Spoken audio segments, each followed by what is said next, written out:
dadka Englishka ku hadla waxay badanaaba adeegsadaan su'aalo indirect ah oo loo dhigay qaab xushmad ay ku jirto.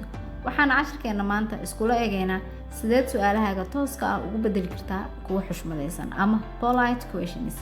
maxaase structure-ka su'aashii iska bedelaya. Inta aan u galin ka hor, haddii aad jeceshahay inaad horumariso levelkaaga luqadda Englishka amaba aad tahay qof bilow ah, wax ka baro waa madal u gaar ah barashada luqadda Englishka. Waxayna leedahay heerar kala duwan sida beginner iyo advanced level. Haddaba soo booqo waxkabaro.com ama kala soo deg app-ka Waxkabaro College Play Store-ka ama App Store-ka. Markana waa casharkeena maanta. Assalamu alaikum warahmatullahi wabarakatuh. Welcome again. Welcome to the course. This is advanced level and my name is Mahmoud Ahmed Haji. In this lesson, we are going to go through lesson 23 of the book, asking polite questions. In English, asking questions directly can sometimes be impolite. It's very common for English speakers to make their questions more indirect, especially in informal situations. You always try to be as polite as you can by making your questions as indirectly as you can. For example, instead of saying, what are your career goals? You could say, could you tell me what your career goals are? This kind of question, it's indirect. It's still a question and it's indirect and it is more polite. Marka su'aalaha markaad meel official ama qof xushmad idinka dhaxayso sida business meeting iyo wax lamid ah oo kale markaad ka wada hadlaysaan oo kale, instead of using direct questions halkaad su'aal toos isticmaali lahayd oo kale, waxaa ku wanaagsan inaad isticmaashid su'aal indirect inaad isticmaashid taasoo ah more polite oo su'aalaha indirectga marka waa ka xushmad badan yihiin su'aalaha tooska. All right. Marka, if the indirect question contains to be, and the indirect question is to be ku jirto, the verb comes after the subjective. Verbka wuxuu imaanayaa subjectiga gadaashiisa. Marka tusaale ahaan oo kale are ayay ahayd soomahan, waa are waa verb to be weeyaan. Marka are gadaal ayay tagaysaa marka indirect question aad u badashid. Could you tell me what your career goals are? All right. Waxaa kaloo la mid ayadana to have. And the auxiliary verb to have comes after the subject in indirect questions. Asagana subject gadaashiisa ayuu soo maraa. What have you designed before?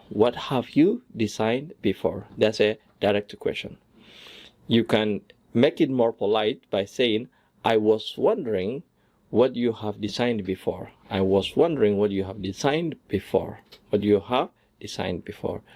Waxaan rabaa inaan ogaado ama aan arko, waxaan jeclaan lahaa inaan arko ama wixii hadda ka hor design garayso ama naqshado hadda ka hor aad samaysan day jiraan. Or waxaad dhihi kartaa, I would like to see what you have designed before, or I would like you to tell me what you have designed before. Well, there are many ways of making your questions indirect. All right. Waxaa kaloo jira ayadana markay do ay ku jirto oo kale. To do does not appear in indirect questions. Markay to do ku jirto kale, to do the indirect questions kama soo muuqanayso. Tusaale, why do you enjoy working in a fashion? Maxaad u jeceshahay inaad fashionka ka shaqayso?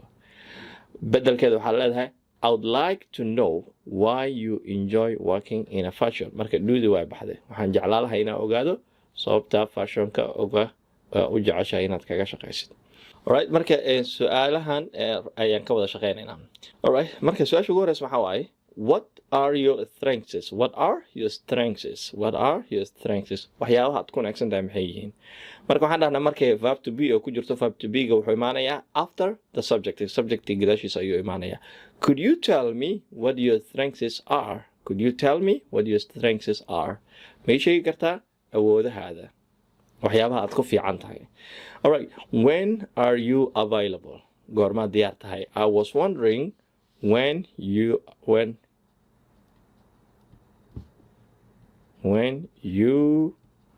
are available. Available.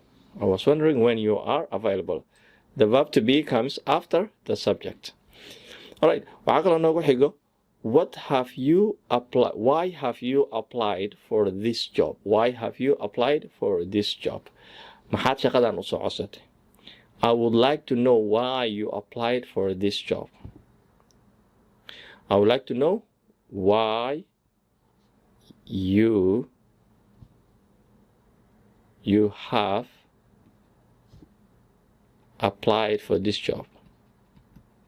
Applied for this job. I would like to know why you have applied for this job.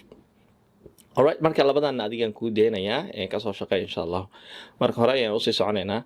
Waxa kale oo jirto polite questions, polite yes and no questions. Marka su'aasha jawaabta aad filanaysid yes and no ay tahay oo kale sidee polite looga dhigaa. An indirect, more polite way of asking yes and no questions is to use if or whether. Su'aasha markay close-ended question ay tahay oo kale jawaabtaadu ay yes iyo no ay noqonayso, waxaad isticmaalaysaa if or whether to make it more indirectly and more polite. For example, you have worked in a coffee before. Have you worked in a coffee before? Have you worked in a coffee before? Have you worked in a cafe before? Marka waxa weeyaan jawaabtu ha ama may un bay noqon kartaa. Weligaa meeshaas meel ma ka shaqeyso qaxwada ha ama may un bay noqon kartaa. Marka sidee marka polite uga dhigaysaa? Could you tell me if you have worked in a coffee before? Could you tell me if you have worked in a coffee before? Waxaa kaloo ayadana ku bedeli kartaa whether waa dhihi kartaa. Could you tell me whether you have worked for a coffee shop before? Iyo wixii la mid ah. Marka tan assignment ayaa idinkugu deenayaa in assignment ka soo shaqeysaan weeyaan oo on your own kaga soo shaqeysaan kadibna su'aalaha aad jawaabaha aad ka xaqiijistaan ee bogga dhabarkiisa dambe. Alright, kana waa assignment asagana. Waxaa lagu dhahay rewrite the directed questions putting the words in the correct order.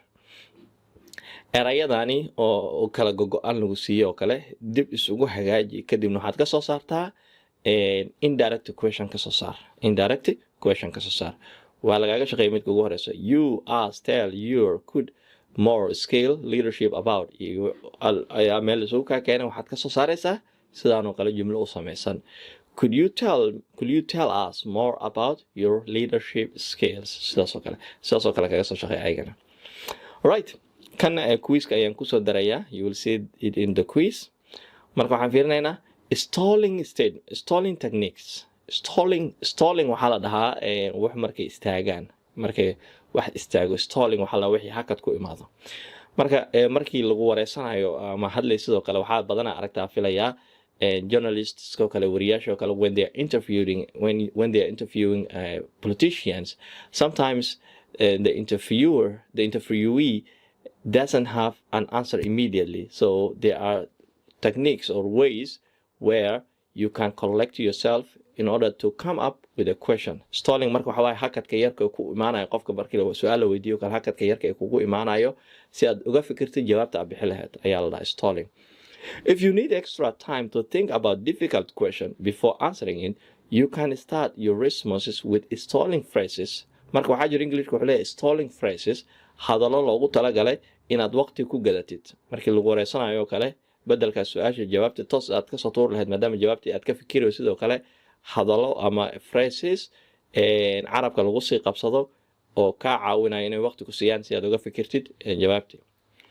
Alright, tusaale waxaa lagu weydiiyay would you be happy to work on weekends? Would you be happy to work on weekends? Ma jeclaan lahayd inaad labada maalin ee isbuuca ugu dambeysa fasaxa inaad shaqeyso?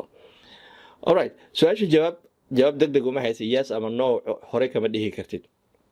Laakiin markaas oo kale waxaad leedahay tusaale ahaan oo kale well, I do have 2 children. Well oo kale hadda waxay u soo gashay oo kaliya wax weeyaan inaad fikirtid oo kaliya ay u soo gashay. Well, I do have 2 children. Waxaan haystaa caruur. Alright. Waxaa kaloo la mid ah what are your strengths? Wax nooga sheeg waxaad ku fiican tahay. good question oo kale inta badan siyaasiyiintu waa aragtay waa su'aal fiican markay ku dhahayaan oo kale ma aha su'aasha inay fiican tahay balse waxay iska raadinayaan jawaabta ay bixin lahaayeen ay diyaar gareysanayaan maskaxda ku diyaarinayaan marka good question marka dhadado kale waxa weeyaan su'aashii jawaabteeda ayaa diyaarsanaysaa waqti ayaa siinaysaa aad ku fikirtid I have excellent computer skills. All right, why should we hire you? maxaan kuu shaqaalaysiin karnaa why sababta aan kuu shaqaalaysiin karno maxay tahay let's see bal aan isla eegno let's see asagana waa stalling technique weeyaan stalling phrase macnaha hadalka inaad hakad gashatid weeyaan saad uga fikirtid I think my experience will be very useful wixii la midka alright marka kan assignment ahaan kaga soo shaqeeya kan haddii aad jeceshaan assignment waa ka dhigan kartaan marka casharka halkan ayaan ku soo gabagabeynayaa u diyaar garooba casharka xigo wassalaamu calaykum waraxmatullaahi wabarakaatuh